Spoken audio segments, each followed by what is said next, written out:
Simple একটা Naira dress থেকে কিভাবে গর্জিয়াস করি দেখতে হলে ভিডিওটি শেষ পর্যন্ত দেখতে হবে আপনাদের এবং পাশে থাকতে হবে।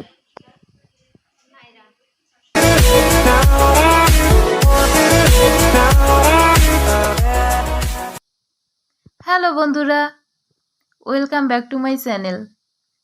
প্রথমে ড্রেসটাকে একটি পেন্সিল থেকে এঁকে নিয়েছি। আমার অনেক দিনের একটা ইচ্ছে ছিল সিম্পল একটা গজ কাপড় দিয়ে একটা ড্রেস বানিয়ে তার উপর আঁকিবুকি করব। কিছু পুরনো রং ছিল আমার কাছে, তাই দিয়েই আমি আঁকবো। এখানে আমি প্রথমে ড্রেসের গলাটা এঁকে নিব। শখ পূরণের বয়সে এসে যদি নিজের শখটাই পূরণ করতে না পারি, তাহলে বুড়ো বয়সে এসে বিছানায় শুয়ে শুয়ে স্বপ্ন দেখব?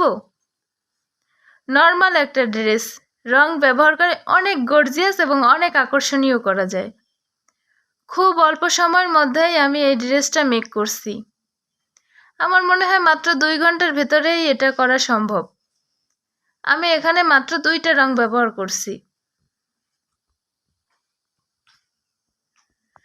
এখানে যেহেতু আমার ড্রেসটা লাল কালার, তাই লালের সাথে ম্যাচিং করে আমি হলুদ আর গোলাপি রং নিয়েছি।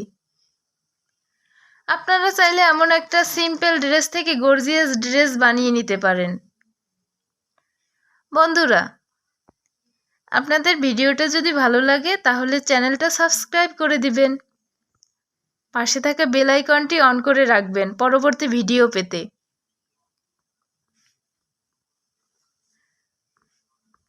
এটা মেক করার পর এত সুন্দর লাগছে, এত গর্জিয়াস এবং এত আকর্ষণীয় হয়েছে, সত্যি অসাধারণ ছিল। কি মনে হলো? আপনারাই বলবেন কেমন লাগছে আমার ড্রেসটা। তাহলে খুব কম সময়ের মধ্যেই এমন একটা এক্সপেন্সিভ ড্রেস বানিয়ে নিতে পারেন। ভিডিওটা কেমন লাগলো অবশ্যই কমেন্টে জানাবেন।